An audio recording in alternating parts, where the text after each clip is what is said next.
I didn't want to miss the last connection, so I kissed Julie goodbye and stepped out of her apartment just after 8 p.m. I lived on the other side of the city. Usually, it was a hassle. Take the crosstown bus to the downtown plaza, then transfer to the suburban line to get home. The trip normally took just over an hour, but tonight, the weather was turning against me. A freezing autumn wind cut right through my thin jacket, carrying a stinging rain. I was shivering at the bus stop when headlights cut through the fog. It wasn't my usual bus. It was an old model, engines rattling, displaying Route 110 downtown Terminus. I'd never seen a 110 before, but downtown was good enough. Grateful for the warmth, I climbed aboard and moved to the back. The bus was nearly empty. There was only one passenger, a girl sitting 3 rows ahead, staring blankly out the window. The conductor, a man with a cap pulled low over his eyes, took my cash without a word. The air inside was thick and warm, smelling faintly of old diesel and dust. The rhythmic rocking of the suspension acted like a lullaby. I leaned my head against the cool glass, closed my eyes, and drifted off.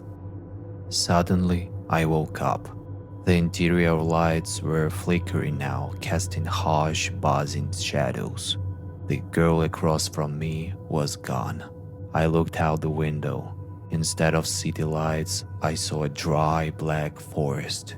Trees like skeletons clawed at the sky. Damn it, I thought, rubbing my eyes. I slept through the transfer.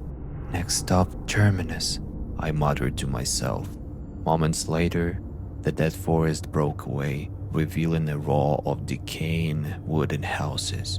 No streetlights, no lights in the windows, just rotting wood and darkness. The bus hissed to a halt. The doors groaned open. A smell drifted in. Not fresh air, but the scent of damp wood and stagnant water. Hey kid, end of the line. We don't go back, the conductor shouted from the front.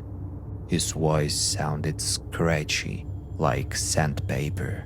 Will there be another bus? I asked, stepping onto the cracked pavement. Yeah, the last one comes at 11. I checked my watch. 30 minutes until my 11 p.m. bus. I stood all alone on the corner. There were no cars, no pedestrians coming home from work. Just absolute heavy silence. Time crawled. I checked my watch again. 11:15. Then 11:30. The road remained empty. Panic started to set in. I pulled out my phone and dialed Julie. The ringtone sounded distorted, but she answered. Hello? Julie sounded sleepy. Hey, listen, I messed up. I took the wrong bus. The 110? I'm at some weird terminal stop and the driver said they aren't coming back. The 110? Miles, I've lived here my whole life. There is no route 110. My stomach dropped. Well, I'm here now. Look, I have no cash for a cab. Can you call an Uber for me? Please. Okay. Give me the address. I walked up to the boarded up grocery store. The sign was faded, almost illegible. Okay, write this down. I'm at the corner of Blackwood Lane, number 32. Got it. Wait there. I'll call you when the car is close. I hung up. The wind was getting colder. I decided to wait inside the nearest apartment building doorway to get out of the rain. It was pitch black inside. I turned on my phone's flashlight. Instantly, a smell hit me. Not wood this time. It was a stench of rotten meat, thick, sweet, and suffocating. It made me gag. I shined the light at the base of the stairs. There was a pile of something. It looked like a large animal that had been turned inside out. A heap of wet fur, exposed bone, and the black sludge. It was still twitching slightly, oozing thick fluid onto the concrete. The silence was broken by a sound from upstairs. Splash, crunch, slow wet chewing. Something creaked on the landing above. Footsteps. Whatever it was coming down. A small silhouette appeared on the stairs. It stopped. I aimed the light. It looked like a child, but its limbs were too long, its skin pale and loose. Its mouth were smeared with dark crimson. In its hands, it held a chunk of raw gray meat. As I watched frozen in horror, the thing took a bite. The sound of tearing gristle echoed in the stairwell. I screamed. I spun around and sprinted out the door. I ran about 100 yards before stopping to gasp for air. I looked back. The thing was chasing me. It was galloping on all fours, like a spider, moving with terrifying speed while making those disgusting chewing noises. I threw myself into the next open doorway and slammed the heavy metal door shut. I pressed my back against it. Seconds later, the handle began to jiggle violently. I stood there for minutes, shaking, listening to the creature scratch at the wooden outside. Finally, it stopped.